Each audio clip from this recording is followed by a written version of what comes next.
pour le confirmer que l'État était aux côtés de tous les boulangers de France et que nous ne laisserons tomber personne.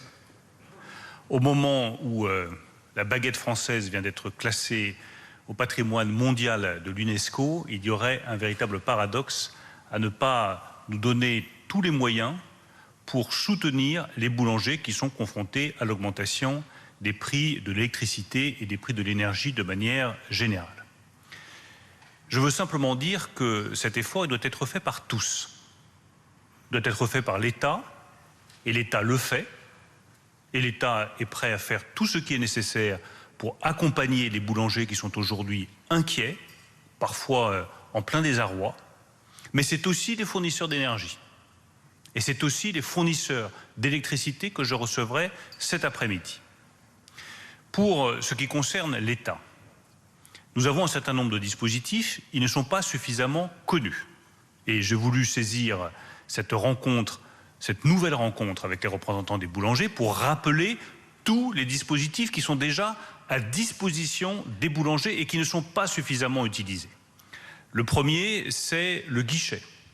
Il y a aujourd'hui un guichet qui est ouvert sur le site de la Direction générale des finances publiques, impôts.gouv.fr, et qui concerne dès maintenant les factures des boulangers. Tous ceux qui reçoivent leurs factures pour le mois de novembre, pour le mois de décembre 2022, et qui trouvent que leur facture a explosé et qui ont du mal à la payer, peuvent aller solliciter une aide sur ce guichet impôts.gouv.fr. Aujourd'hui, nous avons à peine une cinquantaine de PME, je ne parle même pas des boulangers, une cinquantaine de PME par jour seulement qui viennent solliciter une aide à laquelle ils ont droit sur ce guichet. J'appelle donc tous les boulangers qui aujourd'hui ont du mal à payer leurs factures de novembre et de décembre à venir sur le site impôts.gouv.fr, solliciter l'aide financière à laquelle ils ont droit. Elle leur sera versée dans le courant du mois de janvier. Mais n'attendez pas le mois de février ou le mois de mars pour réclamer des aides auxquelles vous avez droit au titre de la fin de l'année 2022. Et ce guichet d'aide, qui devait fermer au 1er janvier, nous avons décidé de le maintenir ouvert. Donc il sera ouvert tant que les prix de l'énergie seront élevés pour nos PME. C'est le premier dispositif, le guichet, je le redis, tous les boulangers qui ont du mal à payer leurs factures, y compris de fin d'année 2022, peuvent solliciter une aide financière. Ils y ont droit. Ils ont droit en deuxième lieu à une remise de 20% sur leur facture. C'est ce qu'on appelle l'amortisseur. Et je recevrai cet après-midi des énergéticiens pour m'assurer que cette remise de 20% figure bien sur les factures de début d'année 2023. Mais il y a cette remise de 20%. Et quand vous faites le cumul des deux aides, le guichet plus la remise de 20%, l'aide pourra aller jusqu'à 40% de remise sur la facture d'électricité des boulangers. Et ça, malheureusement, pour le moment, ça n'est pas suffisamment connu.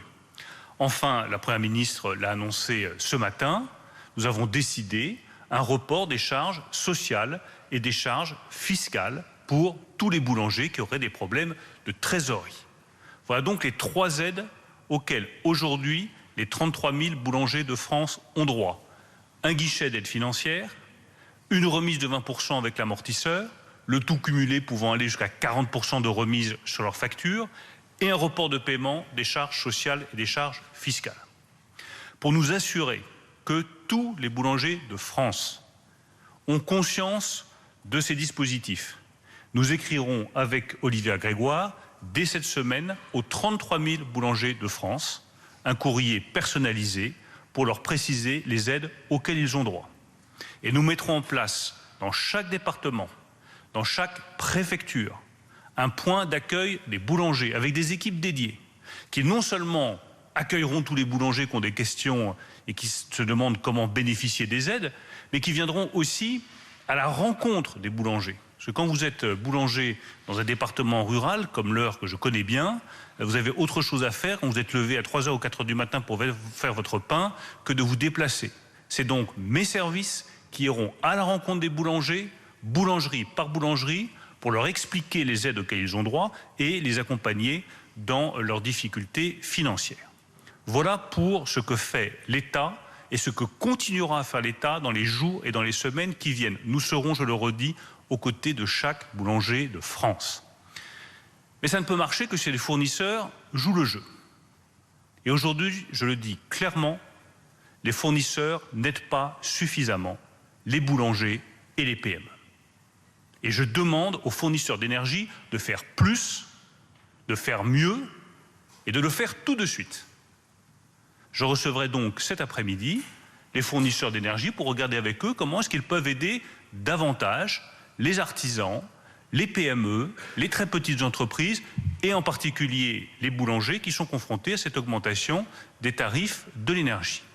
Je suis convaincu qu'ils peuvent faire plus, je suis convaincu qu'ils peuvent faire mieux. Nous observons qu'un certain nombre de fournisseurs d'énergie ne respectent absolument pas les engagements qu'ils ont pris au titre de la charte. Soit ils corrigent leur comportement et ils apportent l'aide que nous sommes en droit d'attendre d'eux et le respect de la charte qu'ils ont signée, soit nous prendrons les mesures nécessaires pour faire respecter ces engagements et nous assurer que les fournisseurs jouent aussi le jeu en matière de soutien aux artisans et en particulier aux boulangers de France. Ce sera l'objet de la réunion que nous aurons cet après-midi où nous nous parlerons avec sincérité et avec franchise. Olivia. Tout a été dit et précisément dit par le ministre Bruno Le Maire. Rappelez peut-être que nous avons déjà adapté nos aides à destination des petites et moyennes entreprises et notamment des boulangers. Rappelez qu'aujourd'hui, c'est 12 milliards d'euros qui sont sur la table pour accompagner nos petites, nos moyennes entreprises et nos boulangers et que l'ensemble des aides sont faites pour être activées. Il faut donc que l'ensemble, bien sûr, des services de l'État, mais aussi des acteurs économiques accompagnent nos boulangers. On a des contacts quotidiens, parfois plusieurs fois par jour, évidemment, avec l'ensemble des représentants des acteurs boulangers. Nous sommes et nous serons à leur côté. Je ne serai pas plus longue. J'aurai le plaisir d'être aussi à la réunion cet après-midi. Comme l'a rappelé le ministre Bruno Le Maire, l'État prend sa part. Nos boulangers prennent la leur. Pour certains, ils s'adaptent, ils font évoluer leurs recettes. Je salue leur esprit de responsabilité. Ils font aussi augmenter un peu leur prix. Ils s'adaptent beaucoup. Il faut aujourd'hui que les fournisseurs prennent leur part aussi et soient à nos côtés dans ces moments difficiles pour nos artisans boulangers. Je ne serai pas plus longue. Je vous remercie. Merci. Alors ça concerne toutes les PME, c'est un report, ce qui est un vrai soulagement en termes de trésorerie, c'est un report de paiement des charges sociales et des charges fiscales pour toutes les PME.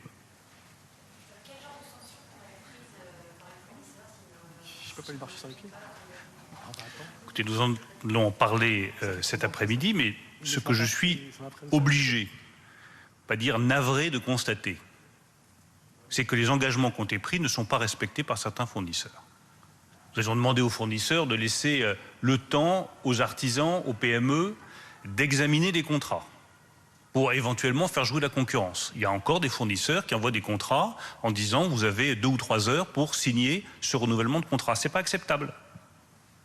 Et vous savez, une économie ne peut pas fonctionner si chacun ne respecte pas les règles qui sont fixées et ne tient pas ses engagements. Aujourd'hui, je le dis avec beaucoup de gravité, trop de fournisseurs d'énergie, ne respectent pas les engagements qu'ils ont pris vis-à-vis des entreprises et vis-à-vis de l'État. Je ferai respecter ces engagements et les règles qui ont été établies. Monsieur le maire, est-ce que vous pouvez nous dire de quel fournisseur d'énergie il s'agit et faire peut-être un petit peu de name and shame? Je vous le dirai cet après-midi, si jamais les fournisseurs ne corrigent pas leur comportement et ne prennent pas des engagements plus fermes. Je donnerai effectivement les noms des entreprises qui n'ont pas respecté les engagements qu'ils ont pris au titre de cette charte. Nous avons des engagements qui ont été pris, doivent être respectés. Et il y a des manières très simples de faire respecter ces engagements. Pourquoi est-ce que l'État paierait toujours, alors que nous devons répartir, comme l'a très bien dit Olivia Grégoire, la charge de l'inflation? Je crois l'avoir expliqué à plusieurs reprises. Nous n'arriverons à combattre l'inflation que si chacun en supporte une part, de manière équitable. Le consommateur en porte une part. Vous avez tous noté que le prix de la baguette a augmenté et qu'on peut avoir des baguettes qui sont passées à 1,10 €, 1,20 €, 1,30 €, parce que les boulangers n'ont pas trop d'autre choix que de faire porter sur le consommateur une partie de l'augmentation du prix des matières premières et du prix de l'énergie. Donc le consommateur paye sa part, c'est incontestable. Les boulangers payent leur part, puisqu'ils ont une augmentation des prix de l'énergie, une augmentation de leurs factures. Donc ils sont bien obligés de taper dans leur trésorerie. L'État porte sa part aussi, puisque nous avons prévu 10 milliards d'euros d'aide pour les PME, pour les entreprises, et notamment pour les boulangers, pour alléger leurs factures. Et l'amortisseur, je le rappelle, est à la charge de l'État. Le guichet d'aide est à la charge de l'État, donc l'État prend sa part. Il faut que les entreprises fournisseurs d'énergie prennent aussi leur part. Et si elles ne le font pas, on peut toujours prélever davantage sur les fournisseurs d'énergie que ce que nous faisons aujourd'hui. Donc nous avons des instruments à notre disposition pour faire respecter les règles et les engagements qui ont été pris par les fournisseurs d'énergie. Je leur dirai avec beaucoup de clarté dans quelques instants. En combien de temps le report du paiement des impôts et des cotisations, est-ce que c'est un report total sur la totalité des cotisations et des impôts que les PME doivent? Alors nous sommes en train d'étudier tout cela, je vous préciserai tout cela dans les prochaines heures. Certains boulangers nous disent qu'ils ne sont pas éligibles à l'amortisseur de 20%. Est-ce que tous les boulangers y sont éligibles? Et si oui, sous quelles conditions? Toutes les PME sont éligibles à cet amortisseur de 20%. C'est le principe que nous avons voulu mettre en place, c'est-à-dire une protection de 20% sur la facture. Et ce que nous avons ajouté, c'est le maintien du guichet qui devait fermer le 1er janvier 2023 et qui sera maintenu pour apporter des aides au cas par cas de manière ciblée aux entreprises qui seraient les plus en difficulté. Combien d'années ou de temps encore l'État peut tenir? Est-ce que vous allez faire une 4e année d'aide sans fin, j'allais dire? Mais ce n'est pas des aides sans fin, ce sont des aides qui sont ciblées, puisqu'elles sont ciblées pour l'amortisseur sur les PME, et pour le guichet, je rappelle que pour être éligible à ce guichet d'aide, il faut que l'énergie représente 3% de votre chiffre d'affaires. Donc c'est bien des aides qui sont ciblées sur les entreprises qui sont le plus en difficulté et pour lesquelles l'énergie représente la charge la plus lourde. Et nous resterons dans cette politique de soutien ciblée. Quoi qu'il en coûte a été efficace pour faire face à la crise du Covid. Aujourd'hui, il ne ferait qu'alimenter un peu plus l'inflation. Donc nous aidons les entreprises qui en ont le plus besoin. Je le dis d'ailleurs à tous ceux qui nous disent qu'il faut mettre en place un bouclier énergétique sur les entreprises. C'est les mêmes en général qui nous réclament de rétablir les finances publiques et de mettre fin au quoi qu'il en coûte. Ils ne sont pas soucieux de beaucoup de cohérence. La cohérence aujourd'hui, c'est d'aider les entreprises vraiment en difficulté, pour lesquelles l'énergie représente une charge qui est trop lourde, et leur apporter un soutien ciblé. Mettre en place une aide générale pour tout le monde, c'est arroser le sable, c'est aider des entreprises qui, elles, n'en auraient pas forcément besoin, et c'est alimenter l'inflation. C'est le contraire d'une politique juste et efficace. Jordan Bardella a envoyé ce matin une lettre aux 33 000 boulangers de France. Le Rassemblement national veut, dit-il, se mobiliser sur ce sujet. Est-ce qu'il y a un enjeu politique pour vous, au-delà de l'enjeu économique? Il y a un enjeu pour les boulangers. Il ne s'agit pas de mettre des grands mots, c'est un enjeu politique, c'est un enjeu pour les boulangers. Nous avons été aux côtés de toutes les entreprises qui en avaient besoin pendant la crise du Covid, quand l'économie européenne s'était effondrée. Nous n'avons laissé tomber personne. Aujourd'hui, c'est une crise qui est différente. Une augmentation des prix de l'énergie, de l'électricité et du gaz qui met en difficulté un certain nombre d'artisans, un certain nombre de très petites entreprises, un certain nombre de PME, un certain nombre de boulangers. Nous leur apportons une réponse précise, ciblée, efficace. Et je le redis, nous serons aux côtés de tous les boulangers. Il ne s'agit pas de faire de la politique sur le dos des difficultés des artisans ou des boulangers. Mon rôle, le rôle d'Olivia Grégoire, le rôle du gouvernement, c'est d'apporter des réponses concrètes pour que tout simplement les boulangers de France puissent continuer à faire le travail remarquable qu'ils font, qui participent à la vie économique de la nation et qui sont aussi une des formes de la culture française. Justement. D'ailleurs, pardonnez-moi, si vous voulez bien. D'ailleurs, si je n'en doute pas, Jordan Bardella veut se rendre utile pour nos boulangers de France, il me semble important qu'il communique aussi sur les aides qui sont à la disposition des boulangers de France pour être aidés. Parce qu'il ne s'agit pas non plus de mettre le feu ni de faire son beurre sur le dos d'artisans qui en bavent en ce moment, qui sont accompagnés. Et je pense que peu importe les bords politiques, nous sommes tous attachés à ces artisans au cœur du savoir-faire français, comme vient de le dire Bruno Le Maire. la moindre des choses, c'est de leur dire ce à quoi ils ont droit, si on tient à eux, ce dont je ne doute pas. Justement, Monsieur le Ministre, vous avez parlé de réponses concrètes à l'instant. Plus de précision, ce que vous venez de dire tout à l'heure, c'est quoi? C'est que finalement, si les énergéticiens ne respectent pas cette charte, c'est quoi? Ils seront plus taxés? On verra ça tout à l'heure. Je pense avoir été suffisamment clair dans mes propos pour dire que nous avons des instruments à notre disposition pour faire respecter les engagements qui ont été pris par les fournisseurs. Et je redis qu'on ne peut pas lutter avec efficacité contre l'inflation si chacun ne prend pas sa part. Les consommateurs prennent leur part, les boulangers prennent leur part, l'État prend largement sa part, les fournisseurs d'énergie doivent le faire également. À ceux qui réclament une sortie rapide du marché européen de l'énergie, que répondez-vous pour qu'on retrouve nos prix bas français? Comment est-ce qu'ils auraient fait si nous n'avions pas disposé de l'électricité venue d'Allemagne il y a quelques semaines? Comment est-ce que les boulangeries auraient fonctionné? Comment est-ce que les PME auraient fonctionné? Comment est-ce que notre industrie aurait fonctionné? La solidarité européenne, ça ne peut pas être à sens unique. On la prend quand on en a besoin, et puis on la refuse quand on n'en a plus besoin. C'est pas comme ça que ça marche. La solidarité européenne, elle fonctionne à tout moment, et on est bien content de trouver l'électricité de nos voisins quand nous rencontrons une difficulté comme celle que nous avons rencontrée aujourd'hui avec nos réacteurs nucléaires. Cette difficulté n'étant pas être résolue. Au moment où je vous parle, vous avez 44 gigawatts de puissance de nos réacteurs nucléaires qui ont été remis sur le réseau. L'objectif, c'était 45 dans le courant du mois de janvier. Vous voyez que grâce au travail des ingénieurs, des salariés, de l'ensemble du personnel d'EDF, nous sommes en passe de tenir nos engagements et de revenir à la puissance qui était prévue pour le mois de janvier. Par ailleurs, nous ne perdons pas de vue la nécessité non pas de sortir du marché européen de l'énergie, ce qui serait une folie, ce qui nous priverait de la solidarité dont nous avons besoin, mais de réformer le marché européen de l'énergie. C'est ça l'ambition que nous portons avec le président de la République. Donc notre objectif, c'est une réforme en profondeur du marché européen de l'énergie qui nous permette de déconnecter une bonne fois pour toutes le prix du gaz, énergie fossile, du prix de l'électricité, notamment l'électricité nucléaire, énergie décarbonée. Ça, c'est notre objectif. C'est plus difficile de réformer que de sortir, mais c'est plus utile et c'est plus efficace. L'annonce du report du paiement des charges et des impôts ce matin, c'est quelque part une conséquence du fait que l'amortisseur électricité et guichet ne serait finalement pas suffisant pour un certain nombre de pays. Non, ils sont suffisants, mais c'est un soutien à la trésorerie des PME, de toutes les PME.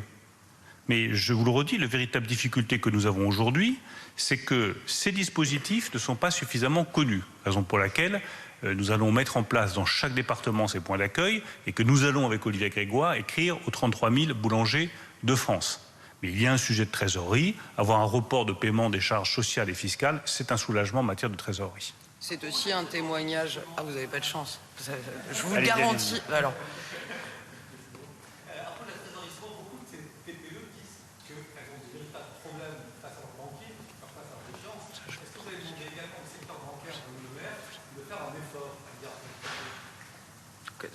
Je vous ai coupé 2 fois, je me permets de vous répondre par correction.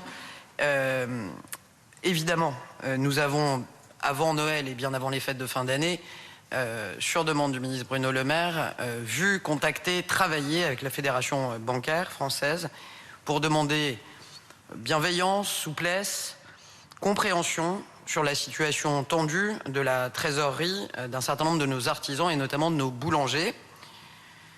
Et je crois que nous avons été entendus. Il y aura une bienveillance. Pour revenir à cette question de trésorerie, c'est une mesure que nous avons souhaité proposer et promouvoir avec Bruno Le Maire parce que c'est aussi signe du fait que nous suivons les difficultés des artisans boulangers depuis des semaines, des mois. Nous ne découvrons pas ces sujets de trésorerie et nous savons qu'au-delà des problèmes d'énergie, ils sont aussi frappés de plein fouet par l'augmentation de la hausse de leurs matières premières.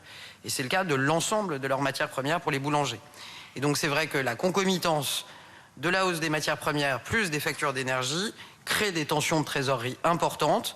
Et je tiens à dire d'ailleurs que ces délais en matière de paiement avaient été suggérés, recommandés, souhaités par un certain nombre de représentants des boulangers de France. et c'est important que nous les ayons entendus, signe que nous sommes aussi à leur côté. Il y a cette problématique de trésorerie, c'est noté, c'est intégré, et donc le ministre a demandé à ce qu'on bouge rapidement là-dessus.